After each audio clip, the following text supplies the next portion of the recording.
आज ये 3 बिल वापस तो हो गए जी। मिला क्या किसी को? पिछले 25 साल में कोई ऐसा गन्ना किसान परिवार नहीं जिसको 3.5-4 लाख रुपए का फायदा ना हुआ हो। गन्ना कृषि में नहीं आता इस देश के अंदर। उन्होंने राष्ट्रपति के साइन करने से पहले ही मोहर लगा दी उस पर। अर्थव्यवस्था हिली हुई है। कब तक आप 5 किलो राशन देते रहोगे लोगों को? पर हकीकत यह है कि एमएसपी का आंदोलन उत्तर प्रदेश में आज 20-21 साल पुराना है। तो देश के अंदर 4-5 लाख करोड़ रुपए का फर्क पड़ जाएगा एमएसपी आने से। आ जाए मोदी जी फिर और कहें आज रात्रि, हाँ अब तो मौका मिल गया प्रधानमंत्री जी को। अब प्रधानमंत्री जी कह देंगे मैं तो आय कर रहा था दुगनी इनकी। नमस्कार दोस्तों, आप देख रहे हैं खबर किसान की यूट्यूब चैनल। मैं हूं आपका दोस्त संकेत शर्मा और आज मेरे साथ मौजूद हैं हमारे खास मेहमान वीएम सिंह जी, जिन्होंने देश के किसान भाइयों के लिए काफ़ी कुछ किया, काफ़ी कुछ कर रहे हैं और जो इनकी एक सोच है उसको लेकर ये आगे बढ़ते आ रहे हैं। आज बात करेंगे वीएम सिंह जी से देश में किसानों की स्थिति को लेकर और खासकर एमएसपी को लेकर। हमारे देश के किसान भाइयों में ऐसे बहुत से किसान भाई हैं जिनको अभी तक पूरी तरीके से पता नहीं है कि एमएसपी का खेल है क्या, क्योंकि देश में जो किसान बिल की एक लड़ाई थी, किसान बिल जो आए थे 3, उसको लेकर सरकार बैकफुट पे आ चुकी है। सरकार ने किसान वापस ले लिए जो किसान के जो कानून लेकर आए थे, लेकिन अभी देश में एक मुद्दा अभी उठा हुआ है एमएसपी को लेकर। तो बहुत बहुत स्वागत है आपका सर। नमस्कार जी सर, ये जो पूरी एमएसपी की लड़ाई है, एक तो पहले आप अपने बारे में बताइए कि अभी आप क्या हैं, क्या कर रहे हैं देश के किसान भाइयों के लिए, और ये आपकी जर्नी कहाँ से शुरुआत हुई? जर्नी तो बहुत पुरानी है जी। जो आप जैसे बालक जो हैं शायद उस समय पैदा ही हुए होंगे जब से विधायक बन गए थे जी, और किसानों की ही लड़ाई लड़ते आ रहे हैं। उत्तर प्रदेश में खास तौर पे गन्ना किसान, उनके हर परिवार को मालूम है कि 1 एकड़ पर पिछले 25 साल में कोई ऐसा गन्ना किसान परिवार नहीं जिसको 3.5-4 लाख रुपए का फायदा ना हुआ हो। 1 एकड़ पे हमारी लड़ाई के कारण, सुप्रीम कोर्ट हाई कोर्ट के कारण। कैसे ये बता दूं आपको। पहली चीज़ तो ये है डेफर पेमेंट बार बार आया। इसी में हमारे यहाँ ये हो गया था कि 1996 में 96-97 के अंदर जैसे दिल्ली का कानून थोपने की बात थी उत्तर प्रदेश पर, अभी जो कानून थोपने की बात हो रही है ना जी, तो उस समय ये जो नया नेता आया है राकेश टिकैत, उसके पिता महेंद्र सिंह टिकैत साहब, जिन्होंने एक टाइम पे मुझे उत्तराधिकारी भी अपना नियुक्त किया था। अच्छा, उन्होंने तो नियुक्त किया था जी। उन्होंने तो कहा था ये अब मैं जो छोड़ो उसकी बात नहीं करनी है, वो तो सबको मालूम है और रिकॉर्डिंग्स पड़ी हैं पुरानी जी। तो उस समय जो है टिकैत साहब ने आंदोलन करने की कोशिश करी थी और जब कोर्ट का आदेश आ गया कि नहीं आपको दिल्ली का रेट ही मिलेगा 48 रुपये प्रति क्विंटल, जबकि लखनऊ का था 72 रुपये प्रति क्विंटल, 1/3 का फर्क था, और सुप्रीम कोर्ट ने मना कर दिया था उस ऑर्डर को स्टे करने के लिए। उसी आधार पर पूरे देश के जितने हाई कोर्ट से गन्ना मिल मालिक पहुंच गए और उसी के आधार पर writ petition 36889 1997 west UP sugar mill association की थी against state of UP and others. उसी आधार पर पूरे देश के गन्ना किसानों को दिल्ली का रेट थोपा गया जी, जो कि 1/3 कम था जी। जब भी हर कहीं से हार गए, फिर हम कोर्ट गए और एक लंबी लड़ाई के बाद 2004 के अंदर कोर्ट ने माना कि नहीं भाई इन्हें मिलना चाहिए लखनऊ का रेट, लखनऊ के रेट के अधिकार है। आज जो पंजाब वाले खुश हो रहे हैं, हरियाणा वाले खुश हो रहे हैं हमने ज़्यादा रेट दे दिया, तुम्हें अधिकार किसने दिया? सुप्रीम कोर्ट ने दिया, हमारी पिटिशन पे दिया, और अधिकार नहीं मिलता। तो जैसे आज 3 कानूनों की लड़ाई लड़ रहे हैं, उस समय ये कहाँ थे लोग लड़ाई लड़ने के लिए? उस समय पंजाब और हरियाणा और उसमें यूपी और उत्तराखंड तो बना भी नहीं था, तेलंगाना तो अभी बना है, पहले आंध्र प्रदेश, कर्नाटका, गुजरात, कहाँ थे सब नेता उस समय? जी। उस समय अकेले हमने लड़ाई लड़के और पूरे देश का फ़ायदा कराया, और हर घर में हर गन्ना किसान को, खासतौर उत्तर प्रदेश में, वहाँ थोड़ा कम होगा ज़्यादा मुझे नहीं मालूम, उत्तर प्रदेश में हर गन्ना किसान को 25 साल में जो गन्ना लगाता है 3.5 से लेकर 4 लाख रुपए प्रति एकड़ का फायदा हुआ है। तो ये तो बात हुई गन्ने की, लेकिन देश के किसान तो काफ़ी सारी फसलें उगाता है, और बात करते हैं गन्ने की तो गन्ना भी बड़े सीमांत, बड़ी लिमिटेड जगह हैं जो वहाँ पर उगाया जा रहा है। नहीं, आपने मुझसे पूछा था कि कोई खास चीज बताइए अपने बारे में, तो मैंने आपको बताया। बिल्कुल। अच्छा, अब बात करें कि अब दोबारा से फिर से लड़ाई स्टार्ट हो गई है कि एमएसपी एमएसपी एमएसपी। जो लोग कभी इस रोल में थे ही नहीं, जो केवल कृषि कानूनों की बात कर रहे थे और कृषि कानून को लेकर टीवी पर आ रहे थे, लड़ाइयाँ कर रहे थे, और वो भाषा का इस्तेमाल करना, मैंने तो कभी आपके मुखार बिंदु से वैसी भाषा का वो भी नहीं सुना, इतने सारे आपके इंटरव्यूज़ देखिए। लेकिन ये बताइए कि अगर अब जो मांग उठी है एमएसपी की, तो उसमें आपका क्या रोल रहेगा? क्या आप भी इसी आंदोलन के साथ चलेंगे या अभी जैसे आप चल रहे हैं सॉफ्टनेस लेकर वैसे ही चलते रहेंगे? दो चीजें हैं जी। अभी हम लोग गन्ने की बात कर रहे थे जी। गन्ना की एमएसपी होती नहीं है। एसएमपी स्टैट्यूटरी मिनिमम प्राइस थी, जिसको बाद में एफआरपी बना दिया गया, या स्टेट एडवाइस प्राइस। वो दिल्ली का होता है, एफआरपी दिल्ली का होता है, और स्टेट एडवाइस प्राइस लखनऊ का होता है। मैंने बताया 3 बिलों, जो 3 बिल की बात कर रहे हैं, 3 कानूनों की बात कर रहे हैं, इसमें गन्ना आता ही नहीं है। श्रोताओं के लिए आपके बताना चाहूंगा, जिनको नहीं मालूम हो, मालूम होना चाहिए सबको, गन्ना कृषि में नहीं आता इस देश के अंदर। अच्छा। हाँ, आप भी चौंक गए जी। गन्ना खाद्य विभाग में आता है। ये तोमर साहब जो हैं, नरेंद्र तोमर साहब, ये गन्ने के मंत्री ही नहीं है। अच्छा। ये चीनी के मंत्री ही नहीं है। जब ये बिल आए हैं उस समय रामविलास पासवान साहब थे, फिर गुजर गए वो। Minister for food, consumer food में आता है। अच्छा। इसलिए जो बेल्ट गन्ने का है, आज 5 करोड़ किसान जो देश में गन्ने के हैं, उनके ऊपर तो आता ही नहीं है, कानून लागू ही नहीं हो उनके ऊपर। और 5 करोड़ मतलब एक परिवार में 5-5 लोग भी लाइवलीहुड के लिए हों या वोटर हों, तो 25 करोड़ लोगों पे तो असर ही नहीं होता इसका कानून का, नंबर 1। जी। अब बात की आपकी एमएसपी वाली। शुरू में जब मैंने लेख लिखे थे, जब ये कानून आया, बड़ा चौंका गया था, चौंकाने वाली बात थी। कानून आ रहा है 5 जून 2020 को, जो अध्यादेश के ऊपर साइन किया है राष्ट्रपति ने। अध्यादेश आया था, बिल आए, फिर कानून तो बाद में बना ना, सितंबर में बना जी। अध्यादेश साइन किया राष्ट्रपति साहब ने, और उस समय जो है उनके साइन करने से एक दिन पहले राकेश टिकैत का बयान आता है हिंदुस्तान अखबार में, मेरे पिता की आत्मा को शांति मिलेगी, जो नए कानून आ रहे हैं बहुत बढ़िया है किसानों के लिए। जो बीते दिनों ये पाए गए थे कहते हुए कि ये कानून बेकार हैं, बक्कल ताड़ दूंगा, वो सब बात की बात है। मैं शुरू की बात कर रहा हूं। तो इनका आया, मेरे पिता को आत्मा, उनकी आत्मा को शांति मिलेगी, बहुत बढ़िया है। हमने कहा ये कौन से बिल आ रहे हैं, हमें तो मालूम ही नहीं कौन से आ रहे हैं कानून। उनको पहले देख लिए थे जी। जो आज मोदी जी बार बार कहते हैं या बाकी लोग कहते हैं कि किसान नेताओं को दिखाए थे, तो वही नेता वो सरकारी किसान नेता है, वही नेता है, उनको दिखाए गए थे। उन्होंने राष्ट्रपति के साइन करने से पहले ही मोहर लगा दी उस पर। बताइए। तब हमने सबको देखा, ये तो बड़े घातक चीज है। ये देश की जनता को जानना चाहिए कि कितनी बड़ी बात है कि जो व्यक्ति इन किसान आंदोलन का और ये कृषि कानूनों का समर्थन कर चुका था, और वही रातों रात पलट जाता है और सड़कों पे उतर आता है। तभी तो विश्वास नहीं करता किसी पे। जी। अब मोदी जी ने कहा कि हम वापस कर रहे हैं, मुझे विश्वास नहीं है। जी। जब आप खुद पलटू आदमी हो, जैसे मैं पलट गया, वो ना पलट जाए। बिल्कुल। वो छोड़िए, हम बात करें बिल्स की। जी। जब देखा तो नहीं, इसमें तो बहुत दिक्कत थी भाई। आप जितना चाहे स्टोर कर लो, एसेंशियल कमोडिटीज एक्ट के आप उसको विड्रॉ कर रहे हो। किसको विड्रॉ कर रहे हो? आप कह रहे हो गेहूं, चना, दालें, ये सब चीज़ें, आलू, प्याज, ये सब चीज़ें आवश्यक वस्तुएं नहीं रहेंगी, एसेंशियल कमोडिटी नहीं रहेंगी। तो क्या रहेगा भाई? बाढ़ में क्या दोगे? पनीर दोगे, चिकन दोगे, क्या दोगे? सूखा पड़ेगा, बाढ़ आएगी, जब आपदा आएगी तो क्या दोगे? बिल्कुल यही अनाज दिया जाता है ना। जब ये आपका एसेंशियल कमोडिटी नहीं रहेगा, आपने विड्रॉ कर लिया, तभी हमने कहा ये तो बहुत गलत चीज़ है, इसको कैसे विड्रॉ कर रहे हो? फिर आप एक एक एक्ट अगर हम बात करें, वो तो अलग, सब बहुत बार लोगों ने सुन लिया, सबको मालूम हो गया होगा।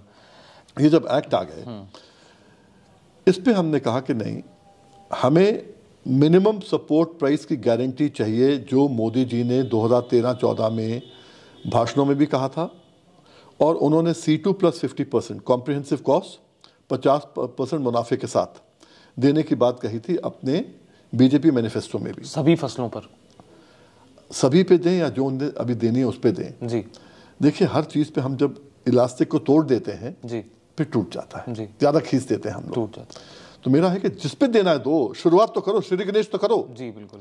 तो आपने कहा कि देंगे, उसके बाद में आप चुप बैठ गए। हमने कहा जो हमने 3 बिल नहीं मांगे आपसे वो आपने दे दी, वो आप दे रहे हैं, इसको वापस ले लो। और जो हमने मांगा एमएसपी गारंटी का वो आप हमें दे दो। और उस पर जो है हमने ये भी कहा कि सरकार के लिए, ये उस पर मैं आता हूँ, ये एमएसपी गारंटी का बिल जब अखिल भारतीय किसान संघर्ष समन्वय समिति हम लोगों ने बनाई, जिसमें 3 लोग मेन थे, आज वो तीनों यहाँ नहीं है, राजू शेट्टी, वीएम सिंह और अय्या कन्नू, तमिलनाडु वाले जो आए थे ना, जंतर मंतर बैठे थे अय्या कन्नू 100 दिन के लिए। तो अय्या कन्नू मुझसे मिले तो मैंने सबको चिट्ठी लिखी कि भाई हम सब इकट्ठे किसान संगठन हो जाएं। जी। शुरुआत हमने करी, इसी घर से करी जहाँ बैठे हैं। तो हमने कहा कि सब इकट्ठे करो। इकट्ठे किए तो फिर उसके साथ कोई एनजीओ भी आ गए, कुछ आ गए, कुछ वामपंथी आ गए, कुछ आ गए। हमने कहा चलो कहीं का ईंट कहीं का रोड़ा, एक कुनबा बनाया जाए भानुमति का। हमने बनाया और चले। और फिर हमने लोगों से कहा कि नहीं, पहले तो प्रधानमंत्री को चिट्ठी लिखी, सबको कहा कि नहीं ये गलत हुआ है, पुनः विचार कर लो। भाई कोई भी सरकार होगी, सरकार से ही कहना पड़ेगा ना, बिल्कुल। डंडा तो नहीं उठा सकते, तालिबान तो हम बन नहीं सकते, या कोर्ट जाएंगे वहां जाएंगे। चिट्ठी लिखी, नहीं हुआ। तो 9 अगस्त को हमने कॉल दी और कहा कि एमएसपी गारंटी बिल जो हम लोगों ने AIKCC के अंदर पूरा देश का भ्रमण करके 10,000 किलोमीटर घूम के हर प्रांत में जाके लोगों से बात करके संसदें लगाकर बाहर हमने ये बिल बनवाया। और वो बिल को हमारे साथी राजू शेट्टी ने लोकसभा में और एक हमारे साथी ने राज्यसभा में प्रस्तुत किया। अब वो बिल जो है बेशक गिर गया हो कि हाउस जब खत्म हो जाता है तो बिल गिर जाता है, प्राइवेट मेंबर बिल। हमने कॉपी दी नेताओं को, हमने कहा इसको लागू करो। जब 9 तारीख में हमने कहा कि नहीं करोगे तो हम 9 अगस्त को कि हम जो है 26-27 को दिल्ली कूच करेंगे, नवंबर को दिल्ली चलो, तब का नारा था हमारा ये। उसके बाद हम चलते गए। हमने कहा नहीं, एमएसपी की बात तो चलती है, मेन तो एमएसपी की है। हमारा था कि एमएसपी की गारंटी मिल जाएगी तो तीनों कानून इनफ्रक्चुअस हो जाएंगे, मतलब बेकार हो जाएंगे। मैं बता दूं कैसे। अगर आपने कहा कि एमएसपी से कम कोई खरीद नहीं सकता, न्यूनतम समर्थन मूल्य मिनिमम सपोर्ट प्राइस से कम कोई खरीद नहीं सकता देश में, वो कैसे बनती है, क्या होती है, उस बाद में हम लोग बात कर लेंगे। तो हमने कहा क्योंकि बिल्स की बात है, हमने कहा ये कानून जो है आए हैं, एमएसपी मुझे मिलता है, मक्के का उस समय 1760 रुपये रेट था। हमने कहा 1760 रुपये अगर किसान को मिले, काला चोर खरीद ले, एपीएमसी बंद हो जाए, कहीं भी खरीद, अगर आप कह दो कि मार्केट में इससे कम नहीं खरीदा जाएगा तो कोई भी ले ले, कितना खरीद ले, कितना रख ले, हमारी बला से काला चोर ले ले, मुझे पैसा मिलेगा, पर पैसा मिले नगद। ये नहीं कि 4 दिन बाद 6 दिन बाद हम गन्ना किसान 14 दिन के 14 महीने हो जाते हैं भाई। बिल्कुल। और फिर हम कोर्ट जाते हैं, आप कहते हैं कोर्ट नहीं जा सकते। हमने कोर्ट का रास्ता खोल दो और नगद पैसा दे दो, काला चोर ले ले, एमएसपी की गारंटी दे दो। नहीं हुआ। फिर जब हम लोगों को, हमने जब ये बिल्स कानून बन गए 20-22 सितंबर को, मुझे तारीख नहीं याद है, तो हमने 25 सितंबर का पहला किसान बंद ऐलान किया, अखिल भारतीय किसान संघर्ष समन्वय समिति, जिसका नाम लेने वाला कोई नहीं है। पूरे देश में किसानों के लिए हम लोगों ने, साथियों ने किया और पूरा बंद देश हुआ। पहली बार किसान बंद हुआ, किसानों ने देश बंद किया। 24 तारीख नहीं, 23 तारीख में, 25 तारीख का बंद था, 24 तारीख में महाशय राकेश टिकैत साहब योगी से मिलने जाते हैं और कहते हैं किसान बहुत खुश है आपसे। बिल बनने के 2 दिन बाद है, 3 दिन बाद। और शायद ये भी कहा होगा कि 25 तारीख में हम लोग देखेंगे कुछ नहीं होगा, पर देखेंगे क्या, आपके पास था क्या देखने के लिए। तो योगी का ट्वीट आता है 24 तारीख में मुख्यमंत्री का कि हमसे राकेश टिकैत मिले, उन्होंने कहा कि किसान और महिलाएं बहुत खुश हैं। बहुत अच्छा। 25 को बंद हुआ तो हमें मैसेज आया, बंद बहुत ऐतिहासिक था, हमने किसी पार्टी को सामने नहीं आने दिया, पर पार्टियों ने अपने आप भी साथ। ये वही टिकैत हैं जो कह रहे थे कि ये भाजपा के मंत्री विधायक मुझे मारने के लिए आ रहे हैं, जब वो नाटक किया रोने का, उन्होंने घड़ियाल में आंसू बहाए। है ठीक है, ये जनता को तो जानना चाहिए, लेकिन ऐसी चीजें पता होनी चाहिए जनता को। जनता को भी मजा आता है भाई, बक्कल उतार देगा। अब किसका बक्कल उतारेगा? तुम्हारा ही बक्कल उतार रहा है भाई। आज ये 3 बिल वापस तो हो गए जी, मिला क्या किसी को? जी, एक ढेले का फायदा हुआ। हमारा वही था कि एमएसपी की गारंटी मिल जाएगी, बिल खत्म हो जाएंगे। इन्होंने वो काम ना होने एमएसपी के की चक्कर गारंटी में मिल जाती, बिल खत्म हो जाते। अब बिल खत्म हो गया, एमएसपी की गारंटी रह गई, तो मिला क्या? फिर वहीं आ गए। तो वहीं अब 30 तारीख को हमें मैसेज आता है, 25 तारीख के बाद जब देखा कि नहीं ये तो बहुत बड़ी चीज हो रही है, सरकार से मैसेज आता है मिलने के लिए, क्योंकि हम संयोजक थे अखिल भारतीय किसान, अब भी शायद हैं, अखिल भारतीय किसान संघर्ष समन्वय समिति। तो हमने कहा भाई टॉप लीडरशिप से मिलेंगे, वरना नहीं मिलेंगे, फायदा नहीं होगा। खैर जो मामले हुए, सरकार का बड़प्पन है कि 30 तारीख को राजनाथ सिंह साहब और तोमर साहब से हमारी, एक साहब और थे, हमारी मीटिंग हुई उन्हीं के घर के, राजनाथ सिंह साहब के घर पे। तो हम 5 लोग गए AIKCC के, जो हनन मौला हैं वो भी गए, प्रेम सिंह भी गए, सत्यवान भी गए, मैं भी था, और एक हमारे यूपी के थे नेता। हम लोग गए, उनसे वार्ता हुई 2 घंटे, उनको बताया कि क्या वार्ता है, और हमने उनसे वही कहा। और जो वार्ता हुई, मैंने उनसे कहा, मैंने कहा देखिए मिनट्स तो हम लोगों ने लिए नहीं किसी ने यहाँ पर, जो हुआ है मैं कल आपको ईमेल करके भेज दूं। तो रक्षा मंत्री जी ने कहा बिल्कुल, बड़ा अच्छा रहेगा, उस पर हम लोग काम ज़्यादा कर सकते हैं। और हमने वहीं पर ही मिनिमम सपोर्ट प्राइस MSP की गारंटी बिल जो है राजू शेट्टी ने डाला था, उसकी कॉपी भी दी वार्ता के अंदर, और कहा कि ये कॉपी आप पे काम आएगी। इस पे MSP हर फसल का दूध समेत देने की बात हो रही है, आपके ऊपर ज्यादा भार नहीं आएगा। जो आप कहते हैं इसको लागू करने की बात कर दें तो ये बिल्स रहे नहीं रहे फर्क नहीं पड़ता हमें। नेक्स्ट डे उनकी बात के मुताबिक मैंने ईमेल भेजा, जो कॉपी है, कोई भी देख सकता है ईमेल की कॉपी, जिसमें स्पष्ट लिखा है 3 बिल वापस करिए, पर साथ साथ बड़ा काम यह है कि हमारा MSP गारंटी बिल जो आपको कॉपी दी है उसको लागू करिए, संशोधन करो, लागू करो, बात करो, कुछ भी करो, पर एक ढांचा बना के दिया ना हमने, एक शुरुआत तो करो। हमने ढांचा दिया बना के, बिल का पूरा ढांचा दिया बना के, इससे शुरुआत करो। फिर सबको लगा कि नहीं ये तो मामला ठीक नहीं बैठ रहा, तो इन्होंने फिर पंजाब से बात करी, फिर वो यस और नो मंडली आ गई। वार्ता करने में यस और नो का क्या मतलब? आप मुझसे बात कर रहे हैं, मैं एक ले लूं यस, एक ले लूं नो, तो कुछ ताली बजाने, ताली तो बजा देंगे जी, पर हल नहीं निकलेगा। चलिए, ये तो बहुत सारी आपने काफ़ी सारी दिलचस्प बातें और अंदर की बात बताई हमारे दर्शकों को, लेकिन ये बताइए कि देश में किसान की स्थिति कैसे सुधरेगी? चलिए आप MSP ले आते हैं, लेकिन वहीं सरकार विकास के नाम पे आए दिन किसानों की ज़मीन अधिग्रहण कर रही है। अगर किसान को ज़मीन को एक बार आप रेट दे भी देते हैं 4 गुना 5 गुना, एक काम कर लें जी, मैं एक चीज और बता दूं आपके MSP की, फिर जमीन पे आते हैं। बिल्कुल, क्योंकि जमीन पे आने के बाद फिर MSP वापस आना ठीक है। चलिए ठीक है जी। आज कोरोना काल के बाद जी, देश हिला हुआ है, अर्थव्यवस्था हिली हुई है। कब तक आप 5 किलो राशन देते रहोगे लोगों को? कहीं ना कहीं खड़ा करना पड़ेगा ना। आज आपने कहा कि आप, इस आदमी के पास 2 बीघे जमीन है, हमने 5 किलो राशन दे दिया, वो बड़ा खुश है, वो 2000 रुपये उसको मिल रहा है, 500 रुपये महीना मिल रहा है, अब 1000 रुपये की बात हो रही है, बहुत खुश है। अपाहिज बना के कब तक देश को चला पाएंगे हम? आज MSP का फायदा बता रहा हूं आपको मैं। आज गेहूं 2000 रुपये के बदले 1940 MSP जो भी है, उसके बदले 1400-1500 की बिक रही है। आज ये गेहूं जो आप दे रहे हो लोगों को, आधा गेहूं वापस आ रहा है मंडी में, 1300-1400 रेट हो गया है। जो लोगों को आप दे रहे हो खाने पीने के लिए, वो वापस आ रहा है मंडी में। वहीं पर ही बाजरा, मक्का 1850 हो गया, 700 का नहीं बिकता।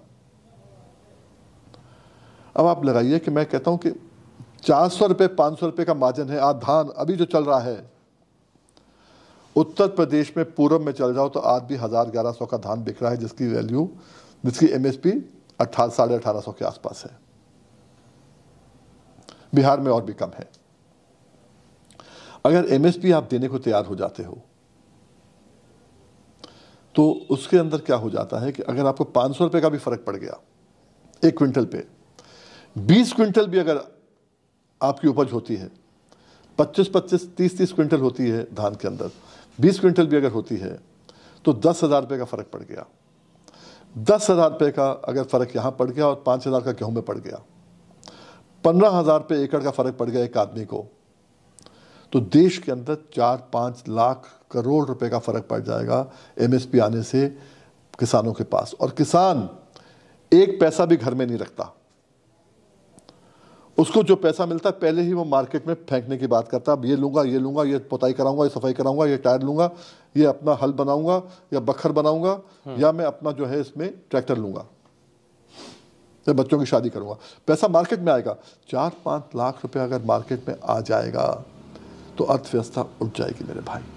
चलिए, आपने ये बताया कि अगर ऐसा होता है या धान की अच्छी फसल का आपको रेट मिलता है, लेकिन मेरा मानना ये है कि हम जो स्टोरीज कवर करते हैं वो अक्सर ये करते हैं कि मल्टी लेयर फार्मिंग करें, किसान कभी एक फसल पे डिपेंडेंट ना रहे।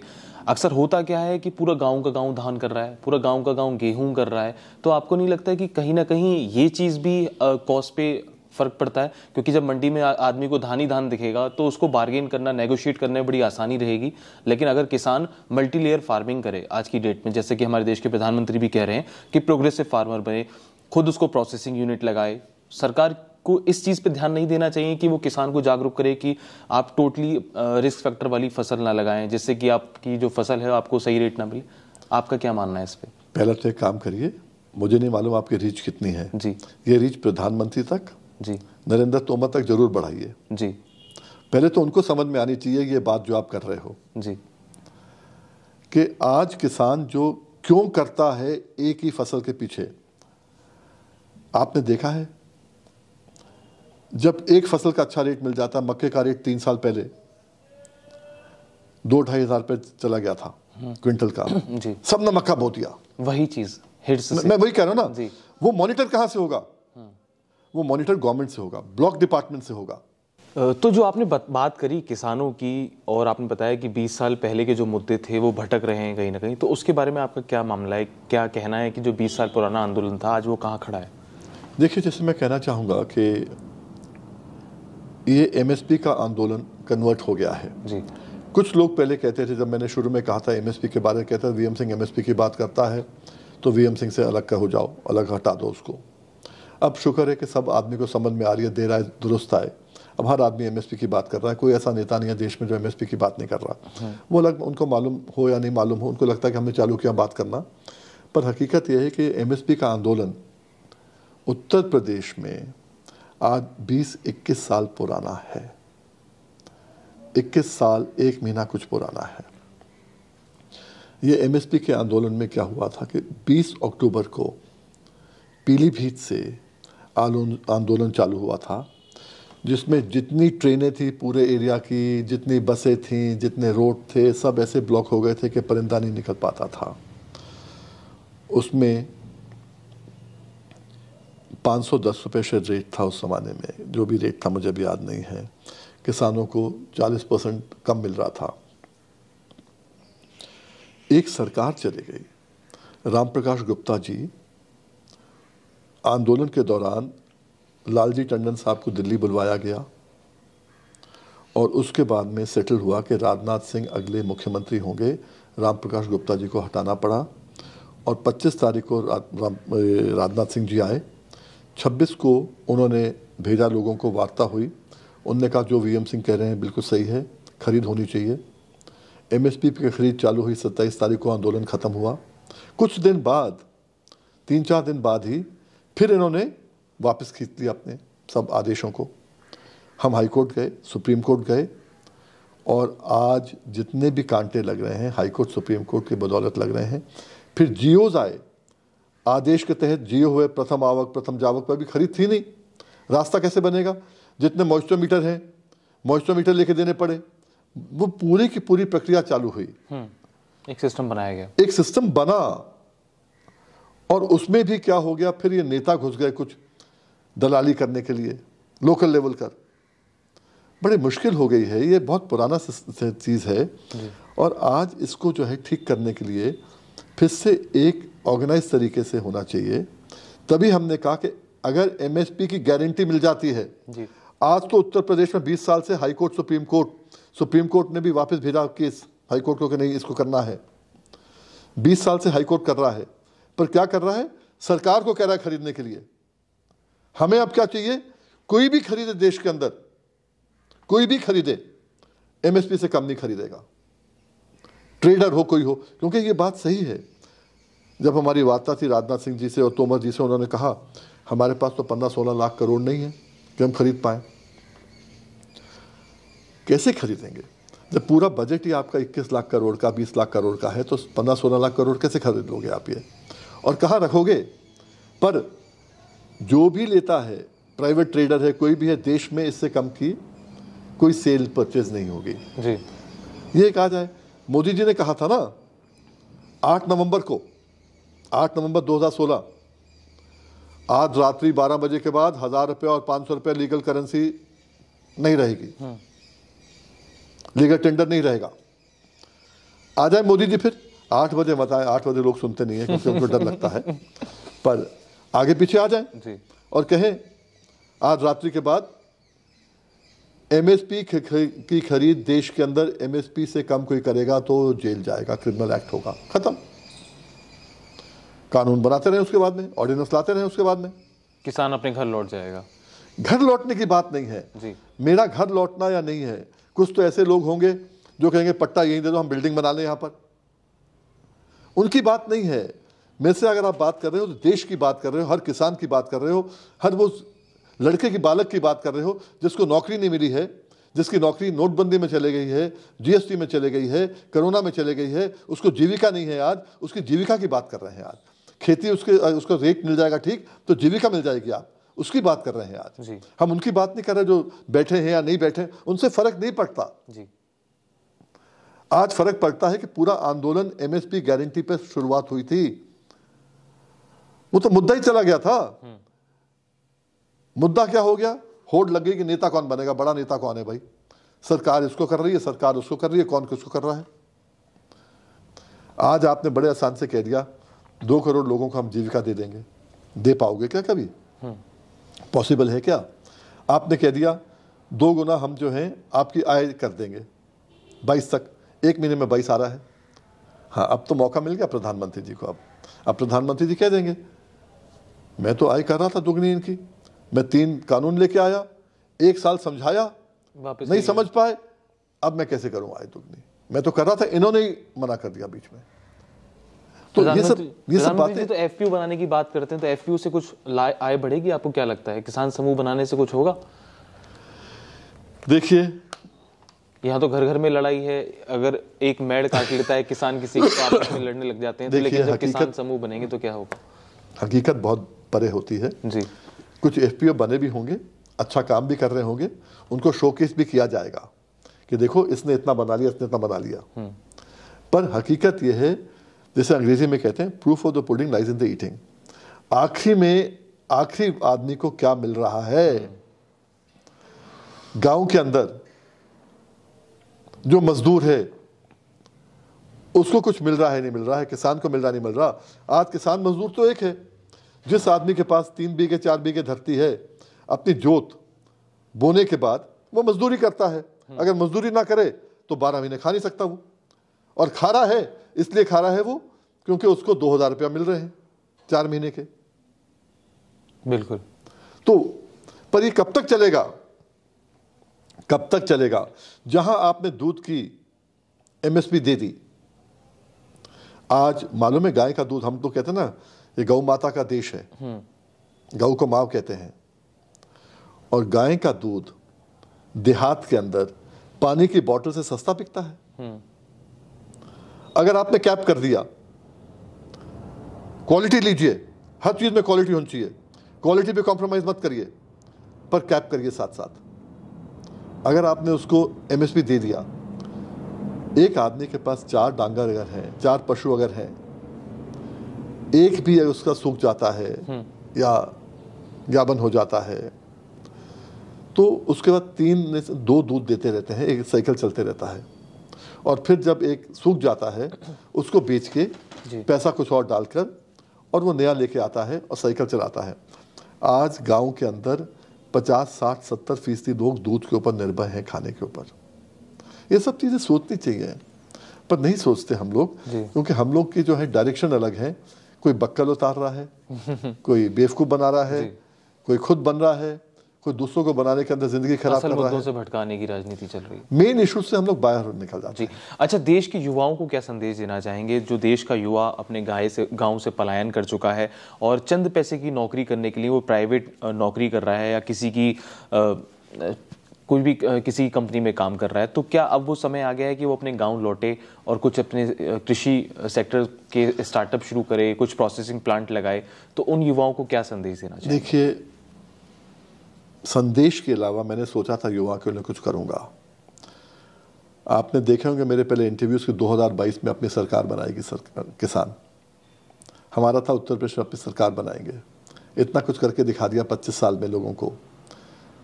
आप पिक्चर देखते हो ना, लोग कहते हैं 3 मिनट का ट्रेलर देखा, पिक्चर बढ़िया होगी। यहाँ तो 25 साल का ट्रेलर दिखा दिया भाई लोगों को, तो 5 साल की पिक्चर क्या होगी लोग खुद समझते हैं। पर 27 जनवरी के बाद जो एक माहौल बनाया सरकार ने और किसान नेताओं ने मिलकर कि वीएम सिंह को बाहर करो, वीएम सिंह गद्दार, वीएम सिंह ये, वीएम सिंह वो, उस माहौल में वापस निकलते हुए अब तो बहुत बढ़ गया उससे। अब हर आदमी कह रहा है भी ठीक था, बढ़िया था, वगैरह वगैरह। पर 10 महीने जो खराब हो गए, सरकार नहीं बन सकती। कोशिश हमारी अब भी है कि किसी से अगर तालमेल होता है तो उत्तर प्रदेश में खास तौर पे गन्ना किसान, 50 लाख गन्ना किसान परिवार ऐसा है, योगी जी अपने उसमें बोलते हैं 47,20,000, पर 50 लाख के आसपास परिवार ऐसा है जो सोसाइटी के माध्यम से मिल को गन्ना देता है, और 25-30 लाख परिवार ऐसा है जिसकी ज़मीन उसके नाम पे चढ़ी नहीं होती, सट्टा नहीं होता, विरासत नहीं चढ़ी होती या ठेके पे ली होती है, वो कोल्हू और क्रशर को देता है। तो 70 लाख गन्ना किसान परिवार है। एक परिवार के अंदर 5-5 अगर जीव हैं तो 3.5 करोड़ लोगों की जीविका का सवाल उठता है। वोट छोड़ो, जीविका का सवाल उठता है। इसलिए मेरा ये था कि अगर गन्ने के अंदर ही हो जाता है काम ढंग से, जो हम करा रहे हैं कि 15 दिन के अंदर 14 दिन में पेमेंट नहीं मिली तो 15% ब्याज मिलेगा। आज भी कोर्ट से लड़ रहे हैं। जिस दिन ये हो गया, अब इस सरकार ने भी 15 के साथ देने की बात कर रहे हैं। एक बार कैबिनेट डिसीजन करें, फिर हम देखते हैं। अखिलेश सरकार ने कैबिनेट डिसीजन करके 2000 करोड़ माफ कर दिया था। कोई भी सरकार हो, युवा के लिए नहीं जाती, युवा केवल वोट के लिए जाता है उनके पास और उनके लिए अपनी जान लगा देता है, पर वो उनके लिए कुछ नहीं करते। मैं चाहता हूं युवा के लिए इतना हो जाए, एक परिवार का, 50 लाख परिवार का एक युवा अगर खेती में वापस आ जाए, 450 गन्ने का रेट हम दिला दें और उसकी पेमेंट तत्काल हो जाए, तो 50 लाख नौकरियों के बराबर हो जाता है। वो उसकी जीविका बन जाती है। वही मेरा लक्ष्य है। अभी गन्ने का है, बाद में बाकी फसलें देखेंगे। बहुत अच्छी वार्तालाप रही आपके साथ। काफ़ी सारे पहलुओं को आपने टच किया, बताया कि देश में क्या कुछ चल रहा है और ये आपने जो पूरा संघर्ष है कैसे आगे बढ़ाया। काफ़ी सारी बातें रह गई, लेकिन हम आने वाले इंटरव्यू में आपकी अगली बार आपका लैंड एक्विजिशन के बारे में जी आपको ऐसी चीज़ें बताऊंगा जो देश में किसी को नहीं मालूम होंगी। चलिए, वो सुपर एक्सक्लूसिव रहेगा हमारे दर्शकों के साथ। तो आशा करते हैं आपको हमारी वीडियो पसंद आएगी। अगर आप भी और जानकारी चाहते हैं सर से MSP को लेकर, कृषि कानूनों को लेकर, या जो भी आप एक्टिविस्ट के तौर पर अगर जानना चाहते हैं, कुछ करना चाहते हैं, तो सर से आप जुड़ सकते हैं। नीचे कमेंट बॉक्स में, डिस्क्रिप्शन में हम सर की डिटेल, सर की जानकारी, सर का नंबर आपको दे देंगे।